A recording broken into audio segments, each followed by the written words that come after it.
ኢራን አሜሪካ በግዛቷ ላይ ልታካሂድ ትችላለች ያለችውንና ራሷን የማጥፋት እርምጃ ስትል የጠራችውን የምድር ላይ ጦርነት ለመመከት 1 ሚሊዮን ተዋጊዎችን ማሰለፏንም ይፋ አድርጋለችም። እንደ ዘገባዎች ገለጻ ከሆነም ቴህራን በተለይ የሀገሪቱን 90% የሚሆነው የነዳጅ ምርት ወደ ውጭ ሀገር የሚላክበትን ስትራቴጂካዊዋን ካርግ ደሴት ለመከላከል ከፍተኛ ትኩረትም ሰጥታለች። የኢራኑ ታስኒም የዜና ወኪል አንድን ወታደራዊ ምንጭ ጠቅሶ እንደዘገበው ከሆነም አሜሪካ በኢራን ደቡባዊ ግንባር የምድር ላይ ውጊያ ለመክፈት የምታደርገውን ታሪካዊ ስህተት ሊኖር ይችላል የሚለውን ግምት እየጨመረ በመምጣቱ በሀገሪቱ የምድር ጦር ኃይሎች ዘንድ ከፍተኛ መነቃቃትም ተፈጥሯል። ጦሩም በአሜሪካ ኃይሎች ላይ በኢራን ምድር ላይ ታሪካዊው ሲኦል ለመፍጠር ዝግጁ መሆኑ ተገልጿል። በዚህ ዙሪያ የተዘጋጀው የዕለቱ የትንታኔ ዘገባችን እነሆ ወደ እናንተም ይቀርባል። በቅድሚያ ግን ለቤቱ አዲስ ከሆናችሁ ቻናሉን ሰብስክራይብ በማድረግ ተወዳጁን፣ ብትወዱት ላይክ፣ ለሌሎች ቢደርስ ካላችሁ ሼር በማድረግ ለወዳጅ ዘመዶቻችሁ አጋሩትም። ሐሳብ አስተያየትም ካላችሁ የአስተያየት መስጫው የእናንተ አስተያየትን ለመቀበል ክፍት ነው። አብራችሁን ቆዩም።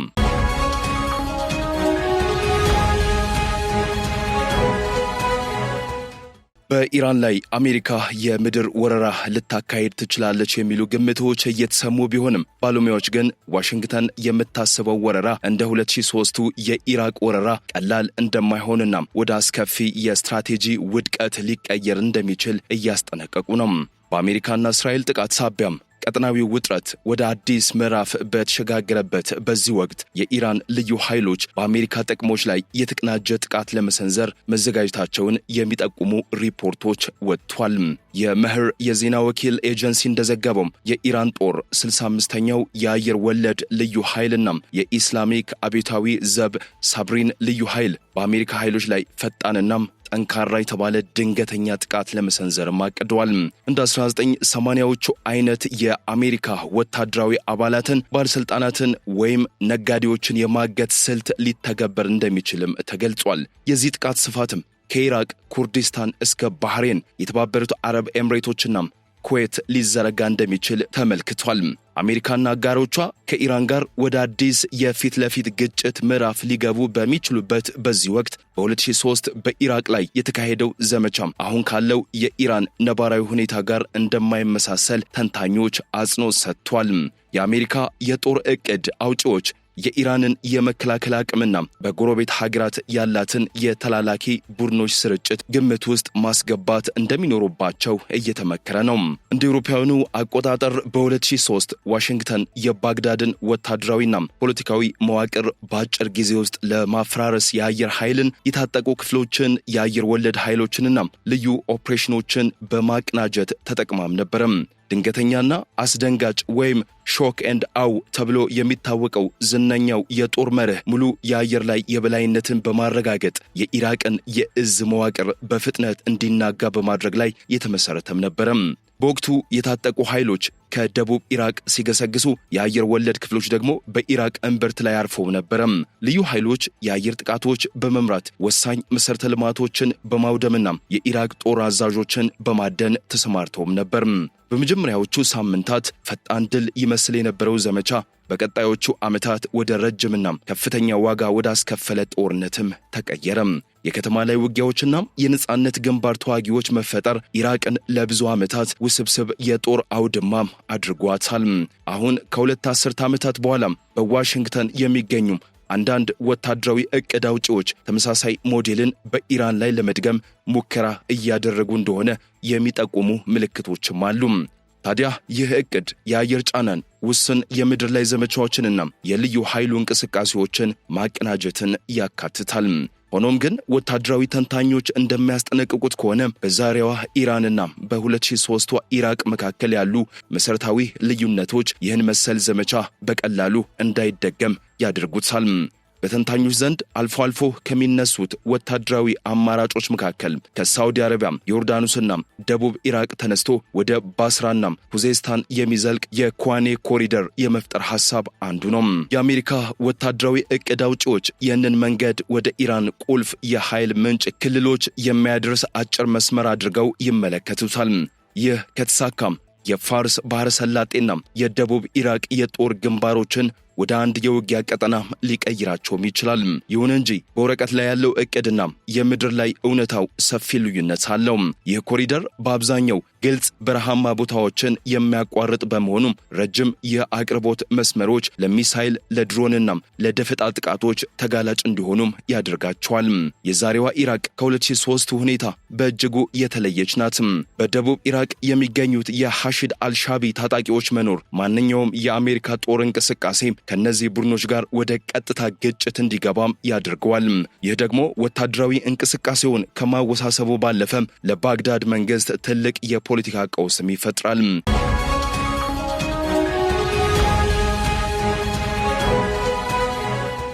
የካርግ ደሴትና የቡሽህር የኒውክሌር ጣቢያ በውጥረት ወቅት ዋነኛ የጥቃት ኢላማ ሊሆኑ እንደሚችሉም ይገመታል። ካርግ ለኢራን የነዳጅ ኤክስፖርት ያላት ሚና ከፍተኛ በመሆኑ ኢኮኖሚያዊ ፋይዳው የላቀ ነው።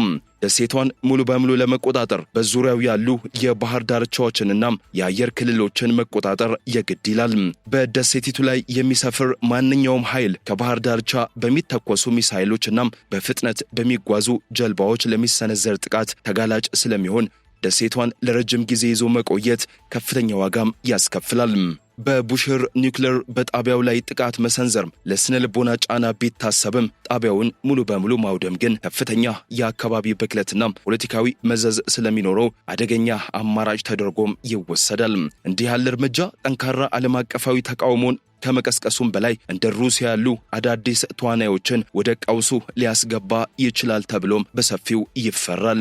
በአጠቃላይም ተንታኞች እንደሚሉት ከሆነም ማንኛውም ቀጥተኛ ወታደራዊ እርምጃ ቢወሰድ ትርጉም ባለው መልኩ ይዞ ከመቆየት ይልቅ ለታክቲክና ለፕሮፓጋንዳ ፍጆታ የሚውል ውስን የአየር ላይ ጥቃቶች ሊሆኑም ይችላሉ።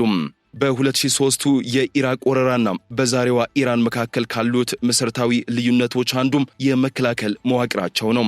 ባለፉት 2 አስርት ዓመታት ውስጥ ኢራን የተደራራቢ አየር መከላከያ፣ ሰፊ የሚሳይል ክምችትና ያልተማከለ የጥቃት ኃይሎችን ወይም አሲሜትሪካል ፎርስስ ያቀናጀ ሞዛይክ መከላከያ ወይም ሞዛይክ ዲፌንስ ተብሎ የሚጠራ ስትራቴጂም ገንብታለች።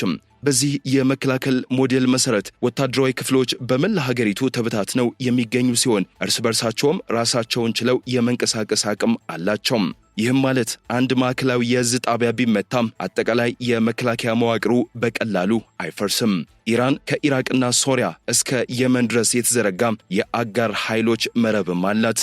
ይህ መረብ በአሜሪካ የአቅርቦት መስመሮች ላይ በተለያዩ ግንባሮች ጫና በመፍጠር የአሜሪካን ወታደራዊ ትኩረት ሊበትንም ይችላል።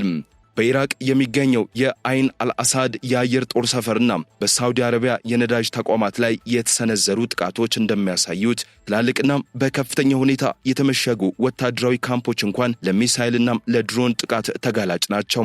ከ2 አስርት ዓመታት በፊት ከነበረው ሁኔታ በተቃራኒ የአየር ላይ ውጊያውን አሁን ላይ በእጅጉም ተቀይሯል። የዘመናዊ አየር መከላከያ ዘዴዎች መራቀቅና ርካሽ የሆኑ ድሮኖች በስፋት መሰራጨታቸው ለላቁ የአሜሪካ የጦር አውሮፕላኖች ሜዳውን አስቸጋሪም አድርገውታል።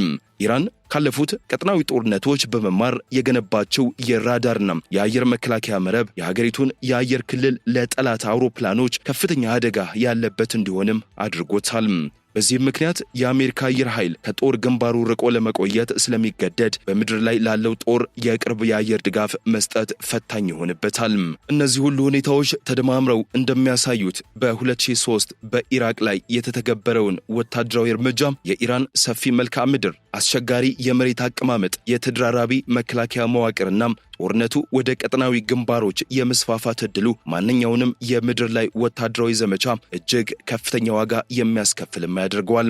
በዚህም ምክንያት ብዙ ተንታኞች አሜሪካ በኢራን ላይ ሙሉ ወረራ የመፈጸም ዕድሏ ዝቅተኛ እንደሆነም ያምናሉ። ይልቁንም ዋሽንግተን ውጥረት በሚባባስበት ወቅት ውስን ጥቃቶችን፣ የልዩ ኃይል ስምሪቶችን፣ የኢኮኖሚ ጫናን፣ የሳይበር ጥቃትንና የደህንነት ኦፕሬሽኖችን ያካተተ የተቀናጀ ጦርነትን ወይም ኮምባይንድ ዋርፌር ልትመርጥም ትችላለች። ትችላለችም። የታሪክ ተሞክሮ እንደሚያሳየው ከሆነም የጦርነት ውጤት የሚወሰነው በጦር ሜዳ ብቻ አይደለም። የህዝብ ባህሪና የውስጥ አንድነት ወሳኝ ሚናም ይጫወታሉ። ማህበረሰቡ ከውጭ በሚመጣ ጫና ፊት አንድነቱን ካጠናከረም ብዙዎች ወታደራዊ አማራጮች ፋይዳቸውን ያጣሉ።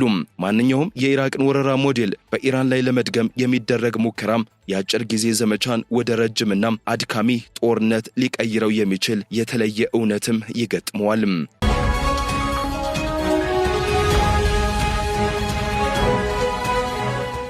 ከዋሽንግተን መሪዎች ግምት በተቃራኒ በኢራን ውስጥ ያለው ብሔራዊ አንድነት እየጨመረ መምጣቱ ተገልጿል። በተለይም ህዝቡ በዋና ከተማዋ ቴሄራንና በሌሎች ከተሞች አደባባይ በመውጣት እያሳየ ያለው ተሳትፎ ለጥቃቶች ያለው ከፍተኛ የመቋቋም አቅምና ከታላቁ መሪ አያቶላ ሰይድ አሊ ኻሜኔ ግድያ በኋላ ህዝቡ ለአዲሱ አመራር እያሳየ ያለው ድጋፍ የፔንታጎንን ኢራንን በጉልበት የማንበርከክ እቅድ እስካሁን እንዳይሳካም አድርጎታል። በአጠቃላይ በአሜሪካ ወታደራዊ መዋቅር ውስጥ ያሉ ሚዛናዊ ድምጾች እንደሚያስረዱት በኢራን ላይ የምድር ወረራ ከተጀመረ የአሜሪካ ጦር በሚሊዮኖች ከሚቆጠር ህዝባዊ ሰራዊት ጋር መዋጋት ይኖርበታል። ይህ ደግሞ ለአሜሪካና በፕሮክሲስ ወይም ተላላኪዎቿ ላይ አስከፊ ኪሳራ የሚያስከትልም ይሆናል። ኢራን ከኢራቅ በ3 እጥፍም ትበልጣለች። አብዛኛው የሀገሪቱ ክፍል በከፍተኛ ተራራዎች ለምሳሌ ዛግሮስ ተራራዎች የተከበበ በመሆኑ ለምድር ጦር እንቅስቃሴ በተለይም ለታንኮችና ለከባድ መሳሪያዎች ጉዞ እጅግ አስቸጋሪ ነው። ይህም ለኢራን ወታደሮች ምቹ የደፈጣ ውጊያም ወይም ጎሪላ ዋርፌር እድልም ይሰጣቸዋል። ሌላው ኢራን ሞዛይክ ዲፌንስ የተባለ ስልትም ትከተላለች። ይህ ማለት ወታደራዊ እዝና ቁጥጥሩ ያልተማከለ ነው። ዋናው ማዕከል ቢመታ እንኳን በየክፍለ ሀገሩ ያሉ የጦር ክፍሎች ራሳቸውን ችለው ለረጅም ጊዜ መዋጋትም ይችላሉ። ይህ ደግሞ እንደ ኢራቅ በአንድ ጊዜ ዋና ከተማን በመያዝ ድልን ለማወጅ የማይቻልም ያደርገዋል። አሜሪካ ኢራንን በምድር ለመውረር ካሰበች ጦርነቱ በኢራን ድንበር ብቻ አይወሰንም። በሊባኖስ ሂዝቦላ፣ በየመን ሁቲ፣ በሶሪያና በኢራቅ ያሉ የኢራን ወዳጅ ኃይሎች በአካባቢው ባሉ የአሜሪካ የጦር ሰፈሮችና ጦርነቱን መላው መካከለኛው ምስራቅ እንዲቀጣጠልም ያደርጉታል። ኢራን በፋርስ ባህረ ሰላጤና በሆርሙዝ የባህር መስመር ላይ ያላት ተሰሚነት እጅግ ከፍተኛ ነው። በትንንሽ ፈጣን ጀልባዎች፣ በባህር ውስጥ ፈንጂዎችና በሚሳይሎች በመታገዝ የዓለምን የነዳጅ ንግድ መስመር ልትዘጋም ትችላለች። ይህ ደግሞ የዓለምን ኢኮኖሚ ምስቅልቅል ውስጥ የሚከት በመሆኑ ለአሜሪካ ትልቅ ራስ ምታት ነው። ኢራን ከ90 ሚሊዮን በላይ ህዝብ እንዳላት እሙን ነው። ከኢራቅ በተለየ መልኩ ውጫዊ ወረራ ሲመጣ የኢራን ህዝብ መንግስትን ቢቃወም እንኳ ለሀገሩ ሉዓላዊነት በአንድነት የመቆም ታሪክም አለው። በሚሊዮን የሚቆጠር ህዝባዊ ሰራዊት ወይም ባሲጅ መጋፈጥ ለአሜሪካ ማለቂያ የሌለው የሰው ኃይል ኪሳራም ሊያስከትልም ይችላል። እነዚህ ምክንያቶች አሜሪካ በኢራን ላይ እንደ ኢራቅ ፈጣን ድል እንዳታገኝም ያደርጓታል። ይልቁንም ጦርነቱ ረጅም ጊዜ የሚፈጅ ከፍተኛ የገንዘብና የሰው ህይወት የሚጠይቅ የመሆን ዕድሉም ሰፊ ነው። በሌላ መልኩ የኢራን አብዮታዊ ዘብ ኃይል የቅዱስ ጦር አዛዥ ብርጋዴር ጀነራል ኢስማኤል ቃኒ የየመን ኃይሎች እያሳዩት ያለውን ጽኑ ተጋድሎና ለተገፉ ወገኖች የሚያደርጉትን ድጋፍ አድንቀዋል። ጄኔራሉ በመግለጫቸው በአላህ ጸጋ የየመን ኃይሎች በወንጀለኛው አሜሪካና በህፃናት ገዳዩ የጽዮናውያንን አገዛዝ ላይ በምናደርገው ቀጣይነት ያለው ተጋድሎ የእስልምናውን ኡማህና እሴቶች ለመጠበቅ በድጋሚ ወሳኝ ምት አሳርፏል።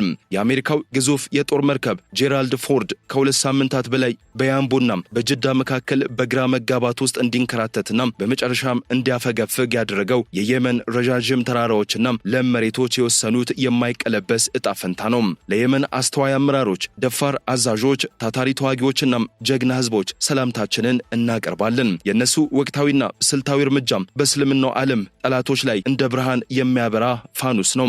ይህ ለእስላማዊው ኡማህ በተለይም ለተገፉት የጋዛ ህዝቦች እየተደረገ ያለው ጽኑ ድጋፍ ቀጠናዊ ለውጦችን በጥልቀት ከመረዳት የመነጨ ሲሆን የመንንም ኢፍትሃዊ ከሆነው ከበባ ሙሉ በሙሉ ነፃ ለማውጣት መንገድ የሚጠርግ ነው።